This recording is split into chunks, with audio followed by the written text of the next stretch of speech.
But first, there's this. The Pentagon sending a second aircraft carrier to the Middle East as President Trump keeps the pressure on Iran. That to happen, but we have to make a deal. They should have made a deal the first time, and they got midnight hammer instead. ኢራን በ30 ቀናት ውስጥ ኒውክሌሯን እንድታስረክብ ቀነ ገደብ ተሰጥቷታል። የትራምፕና ኔታንያሁ የ3 ሰዓታት ዝግ ውይይት የፋርስ ምድርን ትኩሳት ጨምሮታል። በጦርነቱ ስጋት ነዳጅ፣ ወርቅና ክሪፕቶ እየዋዠቀ ነው።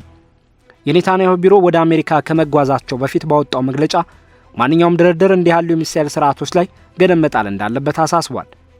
እስራኤል ሚሳኤሎቹ የሚጓዙበት ርቀት እስከ 300 ኪሎ ሜትር ብቻ እንዲገደብ ሐሳብ አቅርባለች። የሚሳኤሎቹ በእስራኤል ላይ ስጋት እንዳይፈጥሩ የሚያደርግ ነው። ፕሬዝዳንት መስዑድ ፔዜሽኪያን ኢራን ለማይገቡና ከልክ ያለፈ ጥያቄዎች እጅ አትሰጥም ብለዋል። የእስራኤሉ ጠቅላይ ሚኒስትር ቤንያሚን ኔታንያሁ በዋሽንግተን ዲሲ ከዩናይትድ ስቴትስ ፕሬዝዳንት ዶናልድ ትራምፕ ጋር በዋይት ሃውስ ለ3 ሰዓታት የዘለቀ ጥልቅ ውይይት ካደረጉ በኋላ በሰጡ መግለጫ ከኢራን ጋር እየተደረገ ስላለው የድርድር ሂደት ግን እስራኤል ያላትን ጥልቅ ስጋትና ጥርጣሬ አንጸባርቀዋል። ይህ በኦማን በኩል በተዘዋዋሪ ሲካሄድ የነበረው ድርድር መቋረጡን ተከትሎ በአስቸኳይ የተዘጋጀው ጉባኤ በአሜሪካውያን ዘንድ ለዲፕሎማሲያዊ መፍትሄ ባለው ተስፋና በቴህራን የባላስቲክ ሚሳኤል ፕሮግራም እንዲሁም በቀጠናው ተጽዕኖ ላይ እስራኤል በምትከተለው የማያወላውል የጠነከረ አቋም መካከል ያለውን ሰፊ ልዩነት ይፋ አድርጓል። ሮይተርስ እንደዘገበው ኔታንያሁ ወደ እስራኤል በተመለሱበት ወቅት ባደረጉ ንግግር ፕሬዝዳንት ትራምፕ ለጥሩ ስምምነት ምቹ ሁኔታዎችን ሊፈጥሩ እንደሚችሉ ቢገልጹም ከእስላማዊቷ ሪፐብሊክ ጋር የሚደረግ ማንኛውም አይነት ስምምነት ላይ ያላቸውን አጠቃላይ ጥርጣሬ አጽንኦት ሰጥተው ተናግረዋል። የእስራኤሉ መሪ ማንኛውም የሚደረስ ስምምነት የኢራንን የኒውክሌር እንቅስቃሴ ብቻ ሳይሆን የባላስቲክ ሚሳኤል ልማቷንና በቀጠናው የምትደግፋቸው ተኪ ቡድኖች ላይ እርምጃ የሚወስድ መሆን እንዳለበት አሳስበዋል። እነዚህን ጥያቄዎች ግን ቴህራን በተደጋጋሚ ውድቅ ስታደርጋቸው ቆይታለች። ፕሬዝዳንት ትራምፕ በበኩላቸው በዲፕሎማሲያዊ መንገድ ላይ ያላቸውን እምነት ቢገልጹም ጥብቅ የሆነ የጊዜ ገደብ አስቀምጠዋል። ከስብሰባው ማግስት ለጋዜጠኞች በሰጡት መግለጫ ኢራን ፍትሐዊና ጥሩ የተባለውን ስምምነት ለመፈረም የሚቀጥለው 1 ወር ብቻ እንዳላት አስታውቀዋል። ይህ ካልሆነ ግን እጅግ አሰቃቂና እጅግ አስደንጋጭ የሆኑ ውጤቶች እንደሚከተሉም አስጠንቅቀዋል። ይህም ማስጠንቀቂያ ባለፈው ዓመት ዩናይትድ ስቴትስ እና እስራኤል በኢራን የኒውክሌር ተቋማት ላይ የጋራ ጥቃት ከመሰንዘራቸው በፊት ትራምፕ ይጠቀሙት የነበረውን ጠንካራ ቋንቋ የሚያስታውስ ነው። የወሳኝ ስብሰባና ተከታታይ መግለጫዎች የተሰጡት ዩናይትድ ስቴትስ በቀጠናው ከፍተኛ ወታደራዊ ኃይል ባሰፈረችበት ወቅት ነው። ዩኤስኤስ አብርሃም ሊንከን የአውሮፕላን ተሸካሚ መርከቦች ግብረ ኃይል በአረብ ባህር ላይ እንቅስቃሴ እያደረገ ሲሆን ሁለተኛው አውሮፕላን ተሸካሚ መርከብ ዩኤስኤስ ጀራልድ ዳርፎርድ ከካሪቢያን ባህር ተነስቶ ወደ አካባቢው እንዲሰማራ ዝግጅቶች ተጠናቀዋል። ዘኒውዮርክ ታይምስ እንደዘገበው የፎርድ መርከብ ዳግም ስምሪት እስከ ሚያዝያ መጨረሻ ወይም እስከ ግንቦት መጀመሪያ ድረስ ሊቆይ ይችላል ተብሎ የሚጠበቅ ሲሆን ይህም ዋሽንግተን ዲፕሎማሲያዊ ድርድሩን እጅግ ከፍተኛ በሆነ ወታደራዊ ኃይል ለመደገፍ ዝግጁ መሆኗን የሚያሳይ ምልክት ነው። አሁን ያለው ከፍተኛ ውጥረት በቀጥታ የሚያያዘው በሰኔ ከተከሰቱ ክስተቶች ጋር ነው። በወቅቱ በእስራኤልና በኢራን መካከል ለ12 ቀናት የዘለቀው ግጭት ዩናይትድ ስቴትስን በቀጥታ ወደ ጦርነቱ እንድትገባ አስገድዷት ነበር። በፔንታገን መግለጫዎችና በጦርነት ጥናት ተቋም ትንታኔዎች ላይ በዝርዝር እንደሰፈረው ኦፕሬሽን ሚድናይት ሃመር ከ125 በላይ የአሜሪካ የጦር አውሮፕላኖችን ያሳተፈ ነበር። ከነዚህ መካከል 7 ቢ2 ስፒሪት የተሰኙ በራዳር የማይታዩ ቦምብ ጣይ አውሮፕላኖች ይገኙበታል። እነዚህ አውሮፕላኖች 14 የሚሆኑ ጂቢዩ-57 የተሰኙና መሬት ስር የተቆፈሩ ምሽጎችን ሰንጥቀው የሚገቡ ግዙፍ ቦምቦችን በሶስት ቁልፍ የኢራን የኒውክሌር ማዕከላት ማለትም በፎርዶ፣ በናታንዝና በኢስፋሃን ላይ ጥለዋል። በተጨማሪም ከባህር ሰርጓጅ መርከብ የተተኮሱ ቶማሃውክ ክሩዝ ሚሳኤሎች ጥቃቱን አጅበዋል። የ30,000 ፓውንድ የሚመዝነው ኤምኦፒ ቦምብ ለመጀመሪያ ጊዜ ለጦርነት ጥቅም ላይ የዋለው ዘመቻ የኢራንን የኒውክሌር መሰረተ ልማት በእጅጉ ጎድቶታል። ዘኒውዮርክ ታይምስ የፔንታገን የመረጃ ምንጮችን ጠቅሶ እንደዘገበው ጥቃቱ የኢራን ማበልጸግ ሂደቱን ለጊዜው ማቆሙን ኢራን ብታምንም የዓለም አቀፉ የአቶሚክ ኢነርጂ ኤጀንሲ ተቆጣጣሪዎች ከዚያን ጊዜ ጀምሮ ወደ ስፍራዎቹ መግባት አልቻሉም። ካለፉት ጥቂት ወራት ወዲህ ቴህራን አቅሟን መልሳ ለመገንባት ጥረት ስታደርግ ቆይታለች። በየካቲት 26 መጀመሪያ ላይ በወጡ የሳተላይት ምስሎች ላይ እንደሚታየው በሚሳኤልና በኒውክሌር ተቋማት ላይ የጥገና ስራዎች እየተከናወኑ እንደሆነ ዘኒውዮርክ ታይምስ ዘግቧል። የኢራን የባላስቲክ ሚሳኤል ፕሮግራም በተለየ ሁኔታ የመቋቋም አቅም እንዳለው አሳይቷል። የእስራኤል ምንጮች ለሲኤንኤን እንደገለጹት ቴህራን በሳምንታት ወይም በወራት ጊዜ ውስጥ ከ1800 እስከ 2000 የሚደርስ ሚሳኤሎች ሊኖሯት ይችላል። ይህም ከጦርነቱ በፊት ወደ ነበረው ደረጃ መቃረቧን ያሳያል። የእስራኤል መረጃ ድርጅቶች እንደገመቱት በወር እስከ 300 ሚሳኤሎችን የማምረት አቅሟ ጥቃቶች ቢሰነዘሩባትም እንኳ ያጣችውን ትጥቅ በፍጥነት እንድትተካ አስችሏታል። ለእስራኤል ዋነኛው የስጋት ምንጭ ሆነው በእስላማዊ አብዮታዊ ዘብ ይፋ የተደረገው ሃይበርድ ሼካን የተሰኘው ሚሳኤል ነው። የሚሳኤል በጠንካራ ነዳጅ የሚሰራ መካከለኛ ርቀት ተጓዥ ባላስቲክ ሚሳኤል ሲሆን በግምት 1450 ኪሎ ሜትር የመጓዝ አቅም አለው። 550 ኪሎ ግራም የሚመዝንና አቅጣጫውን መለወጥ የሚችል የጦር አናት የታጠቀው ይህ ሚሳኤል በኢራን የሮኬት ቴክኖሎጂ ውስጥ የሶስተኛ ትውልድ እድገትን ያሳያል። ክብደቱ እንዲቀንስ ከተዋሃዱ ቁሳቁሶች የተሰራ ሲሆን በሳተላይት የሚመራና በንግድ ተሽከርካሪዎች ላይ ተጭኖ ተንቀሳቃሽ መሆን ባህሪም አለው። የጦር መሳሪያ ቁጥጥር ማህበር ባወጣው ግምገማ መሰረት የሚሳኤሉ ንድፍ በሚሳኤል መከላከያ ስርዓቶች እንዳይመታ ለማድረግ ታስቦ የተሰራ ነው። በተለይም ወደ ኢላማው በሚቃረብበት የመጨረሻ ምዕራፍ ላይ አቅጣጫውን የመቀየር ብቃት ያለው ሲሆን በአንዳንድ ሁኔታዎችም ድምጽ ከሚጓዝበት ፍጥነት በ5 እጥፍ በላይ የመጓዝ አቅም አለው። የኔታንያሁ ቢሮ ወደ አሜሪካ ከመጓዛቸው በፊት ባወጣው መግለጫ ማንኛውም ድርድር እንዲህ ያሉ የሚሳኤል ስርዓቶች ላይ ገደብ መጣል እንዳለበት አሳስበዋል። እስራኤል ሚሳኤሎቹ የሚጓዙበት ርቀት እስከ 300 ኪሎ ሜትር ብቻ እንዲገደብ ሐሳብ አቅርባለች። የሚሳኤሎቹ በእስራኤል ላይ ስጋት እንዳይፈጥሩ የሚያደርግ ነው። በኦፕን ሜጋዚን እንደተዘገበው የጥያቄ የኢራንን እጅግ ዘመናዊ ሚሳኤሎች አቅም በ80 በመቶ እንዲቀንስ የሚጠይቅ ሲሆን ቴህራን ግን እስካሁን ለዚህ አይነት ስምምነት ምንም አይነት ፍላጎት አላሳየችም። የአሁኑ ዲፕሎማሲያዊ እንቅስቃሴ ዳራ በኦማን አሸማጋይነት በጥር ወር አጋማሽ ተጀምሮ በሙስካት በይፋ የቀጠለውና በአሜሪካና በኢራን መካከል የሚካሄደው ዳግም ድርድር አካል ነው። ልዩ መልእክተኛ ስቲቭ ዊትኮፍና የጃሬድ ኩሽነር ያካተተው የአሜሪካ ተደራዳሪ ቡድን በኦማን ባለስልጣናት አሸማጋይነት ከኢራኑ የውጭ ጉዳይ ሚኒስትር አባስ አራግቺ ጋር በተዘዋዋሪ መንገድ የዲፕሎማሲያዊ ግንኙነት ሲያደርግ ሰንብቷል። አልጀዚራ እንደዘገበው ስብሰባው እጅግ አጭር የነበረ ሲሆን በኢራን ወገን በኩል በቀረበው ጽኑ ፍላጎትና ግፊት መሰረት ውይይቱ ሙሉ በሙሉ በኒውክሌር ጉዳዮች ላይ ብቻ እንዲያተኩር ተደርጓል።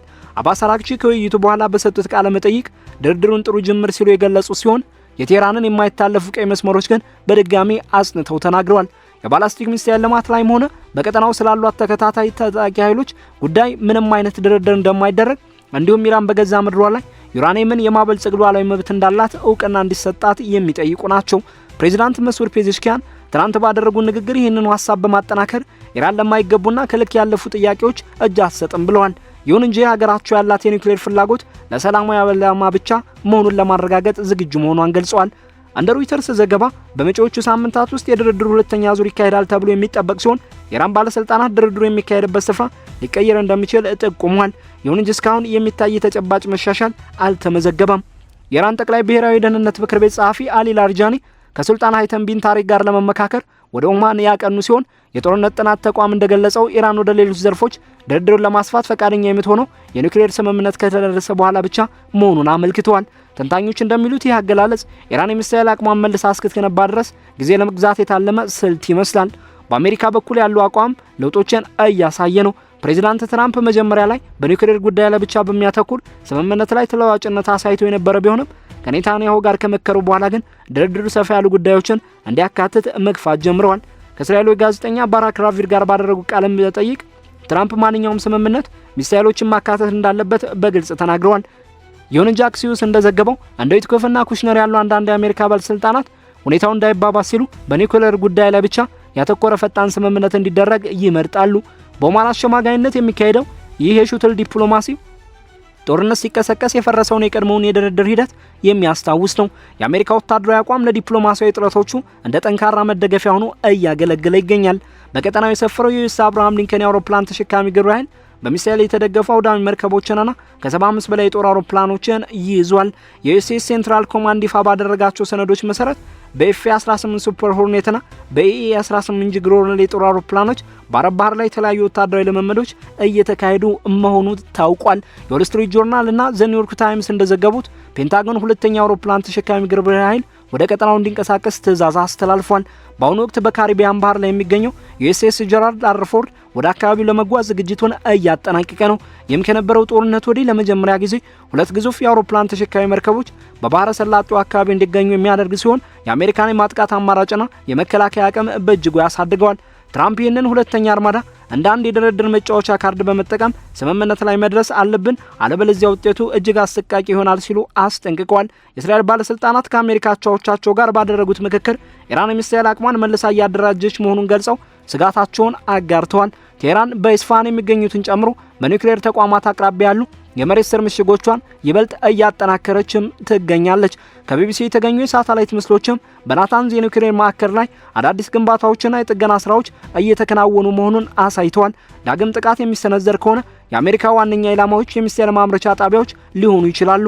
ይሁን እንጂ እንደ ሄበር ሸካን ያሉ የሚሳኤል ስርዓቶች በተጠናከሩ ተራራማ ምሽጎች ውስጥ የሚገኙ በመሆናቸው በትክክለኛ ኢላማ ላይ የተመሰረተ ጥቃት ለመሰንዘር አዳጋች ሊሆን እንደሚችል የዓለም አቀፍ ግንኙነት ምክር ቤት ባወጣው ትንታኔ አመላክቷል። የቴህራን ስልት የህዝብ ተቃውሞን ከመከላከልና በዲፕሎማሲያዊ መስመር በሚስጥር መልእክት ከመለዋወጥ ጋር እየተቆራኘ ነው። አባስ አራግቺ ከአልጀዚራ ጋር ባደረጉት ቃለ መጠይቅ የሚሳኤልና የቀጠናው ጉዳዮች በድርድር ጠረጴዛ ላይ አይቀርቡም ሲሉ ግልጽ አቋማቸውን አስታውቀዋል። ይሁን እንጂ የአሊ ላሪጃኒ የኦማኑ ጉዞ ድርድሩን በማራዘም ኢራን የሚሳኤል ክምችቷን ይበልጥ እንድታሳድግ እድል ለመፍጠር የታለመ ሳይሆን እንዳልቀረ ይገመታል። በማዕቀብና በህዝባዊ ተቃውሞ የደከመው የኢራን ኢኮኖሚ አገሪቱ ለስምምነት እንድትገፋፋ የሚያደርግ ትልቅ ምክንያት ነው። በኢራን ኢንተርናሽናል እንደተዘገበው በመላው አገሪቱ በመንግስት ላይ የሚቃወሙ ሰልፎችና ስርዓቶች ተከስተዋል። ይሁን እንጂ ጠቅላይ መሪው አሊ ሀሚኒ የአሜሪካን ጥያቄዎች በማጣጣል ዩራኒየም የማበልጸግ ሂደት የማይገሰስ መብታቸው መሆኑን ደጋግመው ገልጸዋል። የዚህ ዲፕሎማሲያዊ ፍጥጫ ውጤትና የሚያሳርፈው አሻራ ከሁለቱ ሀገራት የሁለትዮሽ ግንኙነት በዘለለ እጅግ ሰፊና ጥልቅ ፋይዳ ያለው ነው። በተለይም የኢራንን አጸፋዊ ወታደራዊ እርምጃ አጥብቀው የሚሰጉት ሳውዲ አረቢያና ሌሎች የባህረ ሰላጤው ሀገራት በዋሽንግተን በኩል የሚደረገውን ከፍተኛ ጫና ስትራቴጂ በዝምታ ቢደግፉም በሌላ በኩል ግን ከቴህራን ጋር ያላቸውን ውጥረት ለማርገብና ዲፕሎማሲያዊ መፍትሄ ለመፈለግ የራሳቸውን ጥረት እያደረጉ ይገኛሉ። የኢራን ነዳጅ ዋነኛ ገዢ የሆነችው ቻይና በበኩሏ ከቴህራን ጋር ያላትን ቴክኒካዊ ትስስር ይበልጥ አጠናክራለች። አሜሪካ ባደረገችው ግምገማ መሰረት ቻይና ለሚሳኤል መሳሪያዎች ግንባታ የሚውሉ ክፍሎችን ለኢራን እያቀረበች መሆኑ በተለያዩ ትንታኔዎች ላይ ተመልክቷል። የጂኦፖለቲካዊ ውጥረት በዓለም አቀፍ ገበያ ላይም ከፍተኛ መናወጥን ፈጥሯል። የአሜሪካ የጦር መርከቦች ወደ ቀጠናው መሰማራታቸውን ተከትሎ የነዳጁ ወደፊት ዋጋ በከፍተኛ ሁኔታ አሻቅቧል። ባለሀብቶች በሆርሙዝ የባህር መተላለፊያ መስመር ላይ ሊፈጠር የሚችለውን የንግድ መስተጓጎል ስጋት ከግምት ውስጥ በማስገባት ጥንቃቄ እያደረጉ በመሆኑ የቢትኮይንና የወርቅ ዋጋም ከፍተኛ መዋዠቅ እያሳየ ይገኛል። የጊዜ ሰሌዳው በፍጥነት ወደ መጋቢት አጋማሽ እያቆጠቆጠ ባለበት በዚህ ወቅት አሁን ካለው ነባራዊ ሁኔታ በመነሳት ሶስት ዋና ድሎችን መተንበይ ይቻላል። አንደኛው ታሪካዊ ስምምነት ማድረግ ነው። ኢራን የዩራኒየም ማበልጸግ ሂደቷ ላይ የሚታይና ሊረጋገጥ የሚችል ገደብ ለማድረግ ተስማማች።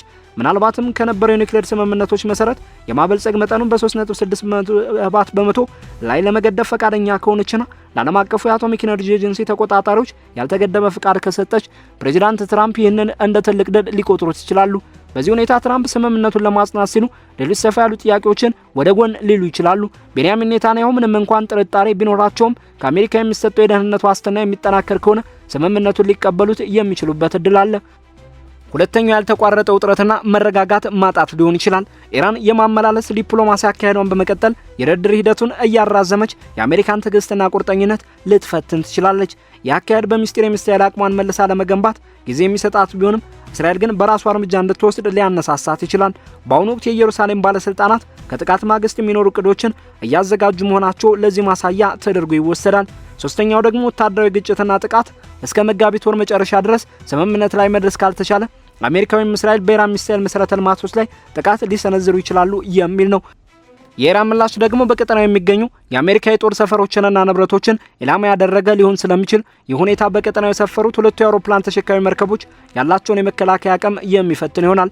ፕሬዚዳንት ትራምፕ ለተጨማሪ ዲፕሎማሲያዊ ስምምነቶች ዋሽንግተንን ለቀው ሲወጡ የሚመጡት ጥቂት ሳምንታት ከፍተኛ ጫና ለዲፕሎማሲያዊ መፍትሄ ወይስ ለጦርነት መነሻ እንደሚሆን የሚያሳዩ ይሆናሉ። የዩኤስ አብርሃም ሊንከንና አጃቢ የጦር መርከቦች በኢራን ደቡባዊ ባህር ላይ ያደረጉት ያለው ጠንካራ ጥበቃ በፕሬዚዳንቱ አገላለጽ ከማን ጋር እየተጋጠሙ እንደሆነ እንዲረዱ የሚያደርግ ግልጽ ማሳሰቢያ ነው። የፊታችን ያለው መንገድ እጅግ ጠባብ ነው። ዲፕሎማሲያዊ በሮች ዳግም ቢከፈቱም ወታደራዊ አማራጩ ግን ታይቶ በማይታወቅ ሁኔታ እጅግ ቀርቧል። ለአሁኑ ብዕሩ አሁንም በጨዋታው ውስጥ ነው። ሰይፉ ግን ተመዟል።